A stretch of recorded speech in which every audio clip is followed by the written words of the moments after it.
नमस्कार, स्वागत है आपका study for life YouTube channel में। आशा है आप लोग स्वस्थ होंगे, प्रसन्न होंगे और अपनी तैयारी कर रहे होंगे। धीरे धीरे स्थिति सामान्य हो जाएगी। आप लोग मेहनत करते रहिएगा। यही मेहनत आपके एग्जाम में बहुत रंग लाएगी और आपकी सफलता का परचम सिद्ध करेगी। आइए, पॉलिटी में हम क्या पढ़ रहे थे? प्रस्तावना पढ़ रहे थे। प्रस्तावना में क्या क्या चीजें पढ़ चुके थे हम। आज हमारा प्रस्तावना की विशेषताओं का लास्ट क्लास है। कई दिन से चल रहा है। प्रस्तावना में हमने 3 चीजें पढ़ी थी। हम रिकॉल एक बार कर लेते हैं। सत्ता का स्रोत, सत्ता का स्रोत। दूसरा, भारत का स्वरूप, भारत का स्वरूप। और संविधान का लक्ष्य, संविधान का लक्ष्य। सत्ता का स्रोत कौन था? जनता थी। इस पर हमने बात की। भारत का स्वरूप कैसा था? प्रभुत्व संपन्न, प्रभुत्व संपन्न, पंथ निरपेक्ष, पंथ निरपेक्ष, लोकतंत्र। ये क्रम आगे पीछे हो गया। लोकतंत्र, समाजवाद, ये सब स्वरूप था। आज हम बात करेंगे कि संविधान का लक्ष्य क्या है। इन एक एक पॉइंट को हम डिस्कस कर चुके हैं विस्तार से। 3-4 दिन से यही क्लास चल रही है। आज हम बात करेंगे किस चीज पर? संविधान के लक्ष्य पर। प्रस्तावना में ये भी बताया गया है कि संविधान का लक्ष्य क्या है। तो आइए हम किस पे बात करेंगे आज? लक्ष्य पर। लक्ष्य में क्या क्या था उस दिन हमने बताया था। न्याय। लक्ष्य में क्या रहेगा? न्याय, स्वतंत्रता, न्याय, स्वतंत्रता, समता और बंधुत्व। प्रस्तावना पढ़िएगा, यही शब्द दिए गए हैं। लोगों को क्या क्या मिलेगा? न्याय मिलेगा, स्वतंत्रता मिलेगी, समता मिलेगी और बंधुत्व मिलेगा। न्याय कितने प्रकार का है? 3 प्रकार का। स्वतंत्रता कितने प्रकार की है? 5 प्रकार की। समता कितने प्रकार की है? 2 प्रकार की। बंधुत्व की भावना बढ़ाई जाएगी। न्याय में कौन कौन से न्याय शामिल रहेंगे? तो देखिएगा, सामाजिक न्याय, दूसरा आर्थिक न्याय, आर्थिक न्याय और तीसरा है राजनैतिक न्याय। ये 3 प्रकार के न्याय की बात की गई है। किसमें? संविधान में। संविधान की प्रस्तावना में कौन कौन से न्याय है? सामाजिक न्याय, आर्थिक न्याय और राजनीतिक न्याय। स्वतंत्रता कितने प्रकार की है? स्वतंत्रता 5 प्रकार की है। कौन कौन सी? विचार की स्वतंत्रता, अभिव्यक्ति की स्वतंत्रता,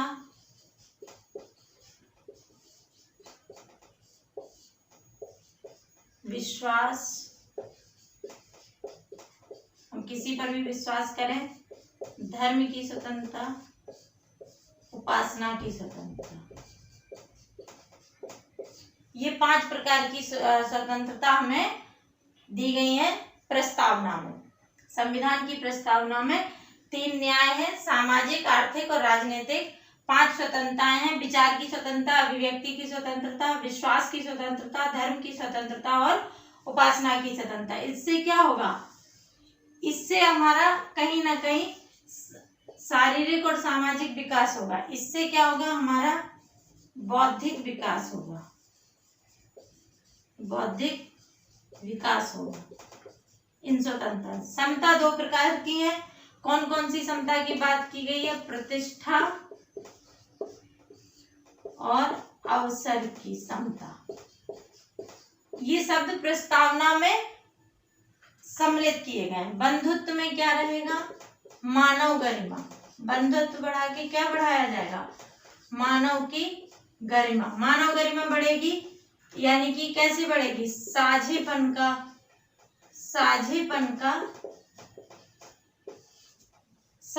का भाव रहेगा। यानी कि कोई भी धर्म रहे, अलग अलग धर्म संप्रदाय के लोग रहेंगे, लेकिन आपस में सब सम्मिलित रहेंगे। इससे क्या होगा? सहिष्णुता बढ़ेगी। क्या होगा?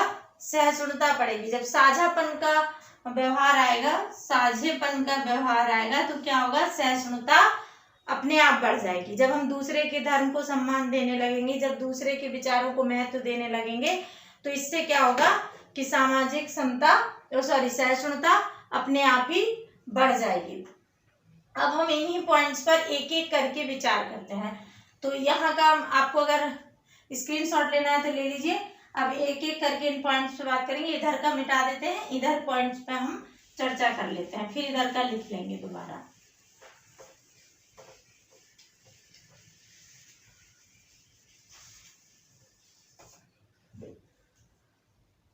सामाजिक न्याय। सामाजिक न्याय का क्या मतलब है? कृत्रिम असमानता से मुक्ति।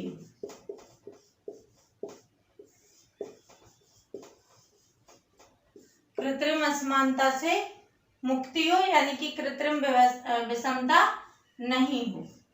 और क्या हो सामाजिक में? शोषण से मुक्त समाज हो। शोषण से मुक्त हो समाज, ये रहेगा तो सामाजिक न्याय मिल जाएगा। आर्थिक न्याय में क्या है? आर्थिक न्याय में है न्यूनतम वंचना से मुक्ति। मतलब जो न्यूनतम चीजें हैं, कम से कम वो चीजें उपलब्ध रहें। दूसरा क्या है? जो आर्थिक विषमता होती है वो नहीं होना चाहिए। आर्थिक विषमता कम की जाए। आगे आर्थिक न्याय में और क्या हो जाएगा? अवसर की समता इसमें भी आ जाएगी कि सबको अवसर की समता मिलेगी। जो योग्य होगा उसे नौकरी मिलेगी, ऑटोमेटिक समानता आ जाएगी।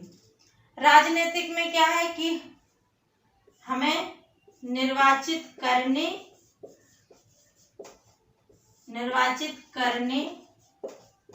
और होने, मतलब निर्वाचित करने और होने दोनों का अधिकार हो। दोनों का अधिकार हो। दोनों का अधिकार का मतलब दोनों की स्वतंत्रता हो। एक व्यक्ति एक मत। क्या है ये न्याय? किस तरह न्याय होगा? सामाजिक, आर्थिक और राजनीतिक। सामाजिक न्याय में कृत्रिम असमानता से मुक्ति हो, यानी कि कृत्रिम विषमता ना हो। प्राकृतिक विषमता जो भी हमारी है वो रहे, लेकिन समाज या सरकार की तरफ से हमारे बीच में भेदभाव नहीं किया जाए। शोषण से मुक्त समाज हो, कोई किसी का शोषण न करे। अगला आर्थिक न्याय में क्या होगा? न्यूनतम वंचना से मुक्ति हो, यानी कि जो भी न्यूनतम आवश्यकताएं हैं उनकी पूर्ति हो सके। जीवन जीने के लिए जो आवश्यक वस्तुएं हैं वो कम से कम उपलब्ध हो। दूसरा है आर्थिक विषमता ना हो, इसकी कमी की जाए। तीसरा अवसर की समता मिले, ताकि अवसर जब हमें समान मिलेंगे और योग्यता हम उस तरह हासिल करके पा सके। ये ना हो कि हमारे पास योग्यता हो फिर भी हमें अवसर ना मिले। तीसरा राजनीतिक है। राजनीतिक में निर्वाचित करने और होने दोनों का अधिकार हो, यानी कि हम चुनाव भी कर सकें, हम चुन भी सकें मत देके किसी को, और हम खुद भी चुनाव लड़ने के योग्य हो, हमें भी लड़ने का अवसर मिले। एक व्यक्ति एक मत, यानी कि एक व्यक्ति को एक ही मत देने का अधिकार हो, वो गरीब हो अमीर हो उससे मतलब नहीं है। आपको अगर स्क्रीनशॉट लेना है तो ले लीजिए। आगे हम स्वतंत्रता पर बात करेंगे।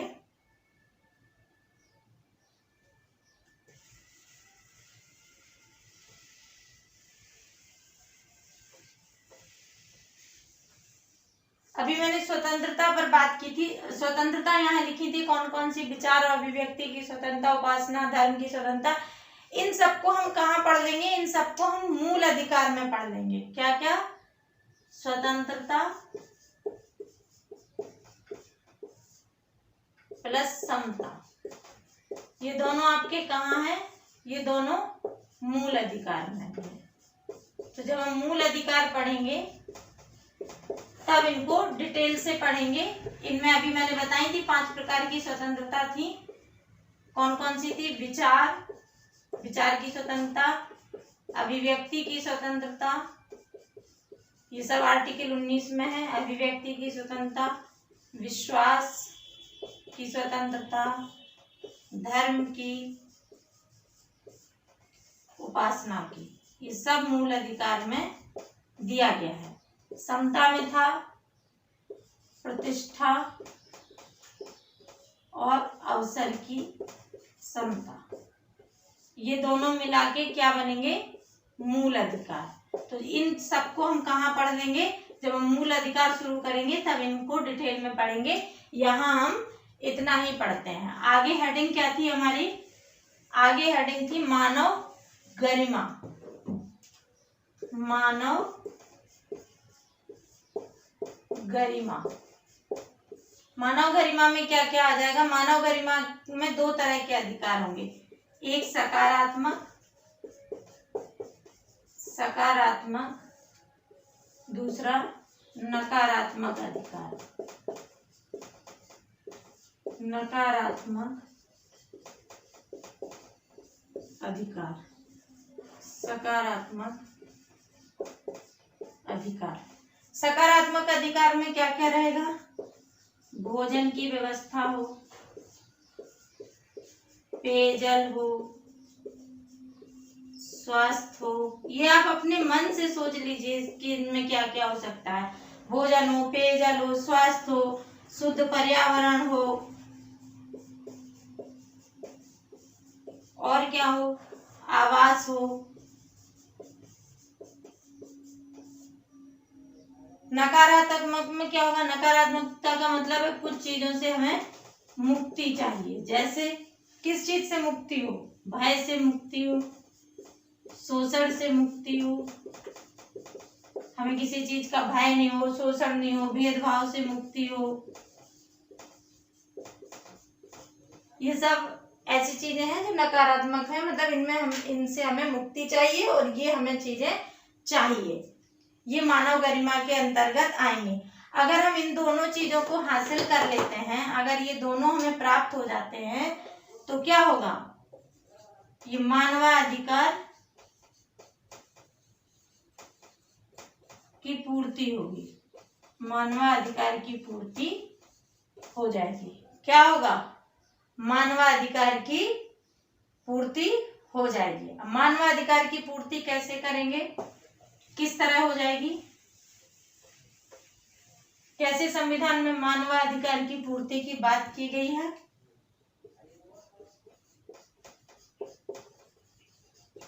मानवाधिकार की पूर्ति कैसे की गई है, आइए देख लेते हैं। प्रदत्त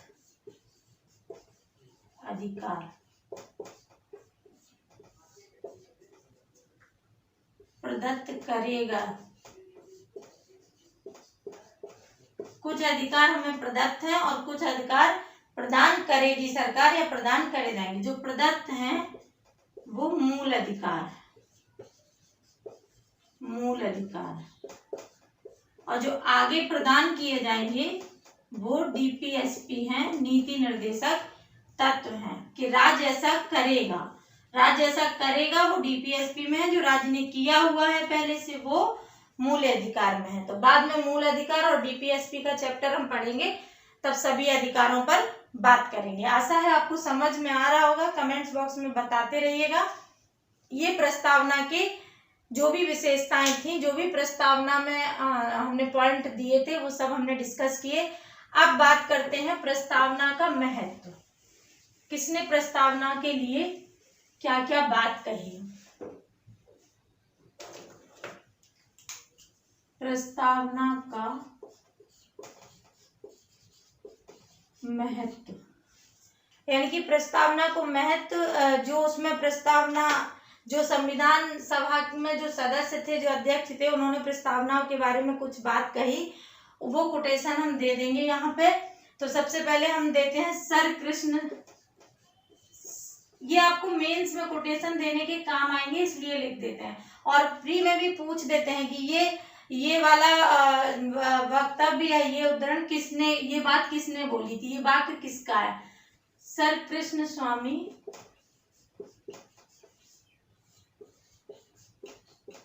अय्यर, इन्होंने क्या कहा, इन्होंने कहा कि संविधान की प्रस्तावना हमारे दीर्घकालिक सपनों का विचार है।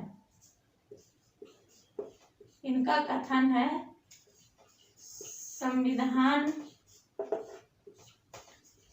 की प्रस्तावना, आप नोट कर लेना ये सब, संविधान की प्रस्तावना हमारे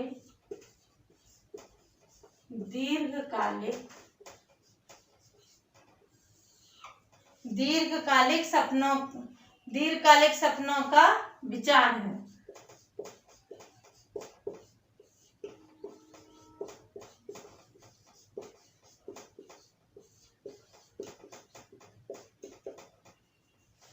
ये किसने कहा था, ये कहा था सर कृष्ण स्वामी अय्यर ने।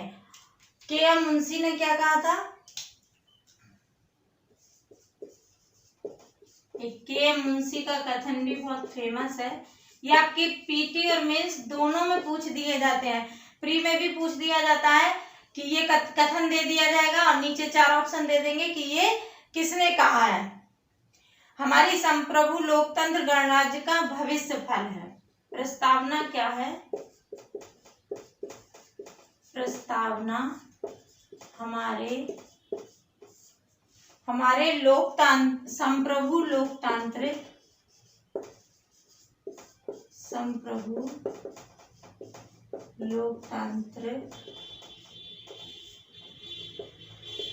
गणराज्य का फल है। क्या है, लोकतांत्रिक गणराज्य का भविष्य फल है, भविष्य फल है। एक सर अर्नेस्ट बर्कर का कथन बहुत फेमस है, सर अर्नेस्ट बार्कर, इन्होंने प्रस्तावना को संविधान का कुंजी नोट कहा है कुंजी नोट है, इसे पढ़ के पूरे संविधान के बारे में पता चल जाता है। ये क्या है, ये महत्व है। अब कुछ केसेस आए थे प्रस्तावना को लेकर जो पूछ दिए जाते हैं, उन पर बात कर लेते हैं। प्री में पूछे जाते हैं, लिखना हो तो स्क्रीनशॉट लेना हो तो ले लीजिएगा। ये कुछ प्रश्न पीटी में भी आते हैं और मेंस में भी ये आपको वो फैक्ट्स के रूप में देना ही पड़ता है बीच बीच में, तो उन पर थोड़ी सी बात कर ले। प्रस्तावना के लिए एक केस आया था, आपने सुना होगा, बहुत फेमस केस था, बेरुवाड़ी केस, बेरुवाड़ी भारत संघ, ये केस आया था। इसमें सुप्रीम कोर्ट ने कहा था कि प्रस्तावना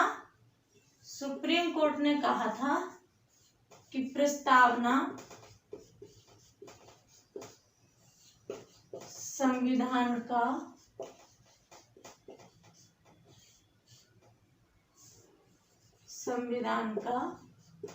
भाग नहीं है। एक और केस आया इसके बाद, केशवानंद, ये 1960 में आया था। इसके बाद केस आया केशवानंद, ये बहुत फेमस केस था, 11 जजेस की बेंच बैठी थी इस पर, केशवानंद भारती केस। और अभी ये बहुत इम्पोर्टेंट है क्योंकि अभी केशवानंद भारती जी का निधन हो गया है, ये 1973 में आया था। अभी इनका तत्काल में ही, ये केरल के थे ये, इनका निधन हो गया है। और ये इसलिए हो सकता है इन पर कोई प्रश्न पीटी में या मेंस में घुमा फिरा के पूछ दिया जाए, इसलिए अभी प्रस्तावना और भी इम्पोर्टेंट हो गई है, क्योंकि केशवानंद भारती बहुत बड़ा नाम थे और इनका अभी तत्काल में निधन हो गया है। इसमें सुप्रीम कोर्ट ने कहा कि प्रस्तावना संविधान का आंतरिक अंग है,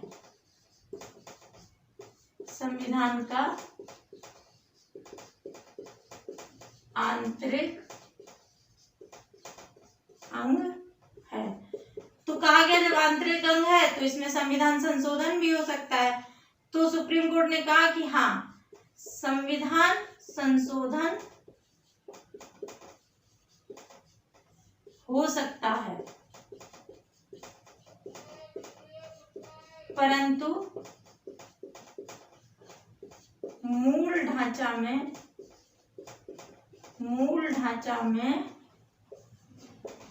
परिवर्तन नहीं होना चाहिए, परिवर्तन नहीं होना चाहिए। मूल ढांचा को कौन निर्धारित करेगा? मूल ढांचा की व्याख्या कौन करेगा? ये करेगा सुप्रीम कोर्ट। मूल ढांचा क्या है, इसकी व्याख्या सुप्रीम कोर्ट करेगा और संविधान संशोधन इसमें हो सकता है, ये बात सुप्रीम कोर्ट ने कहा और कहा कि बस मूल ढांचे में परिवर्तन नहीं होना चाहिए, बाकी संविधान संशोधन इसमें कर सकते हैं। इसी आधार पर फिर देखना 42वां संविधान संशोधन होता है, जो बहुत मिनी कॉन्स्टिट्यूशन कहा जाता है। कब होता है? 1976 में। इसी में शब्द जोड़े जाते हैं पंथ निरपेक्ष, समाजवाद, एकता और अखंडता शब्द, ये सब शब्द 1976 में जोड़े जाते हैं। 73 में ये निर्णय आता है और 76 में 42वां संविधान संशोधन किया जाता है। इसे कहा जाता है, ये मिनी संविधान है, मिनी कॉन्स्टिट्यूशन है। एक और केस आता है 1995 में LIC का, यहाँ लिख देती हूँ। 1995 में LIC का एक आता है केस, इसमें भी प्रस्तावना को यही बात कही है, प्रस्तावना संविधान का आंतरिक अंग है, अतः मूल ढांचे को रखते हुए इसमें संविधान संशोधन किया जा सकता है। तो आज हमने प्रस्तावना के महत्व पर, प्रस्तावना पे कौन कौन से केस थे उन पर, और लक्ष्य क्या थे संविधान के, क्या लक्ष्य निर्धारित किए थे संविधान सभा ने, उन लक्ष्यों पर, मानवीय गरिमा पर बात की। आशा है प्रस्तावना के सभी बिंदु आपको समझ में आ गए होंगे। आपको अगर आपको कोई प्रॉब्लम हो, अगर कहीं कोई समस्या हो रही हो तो आप कमेंट्स बॉक्स में अवश्य बताएं। बाकी इसमें जो आज प्रस्तावना खत्म करने के बाद हम जो पहला भाग है उससे स्टार्ट करेंगे, संघ, राज्य और क्षेत्र से, उस पर बात करेंगे धीरे धीरे। उसमें जो फैक्ट होंगे उन पर भी बात करेंगे ताकि आपके पीटी में काम आए और कहीं ना कहीं मेंस में भी फैक्ट्स काम आते हैं।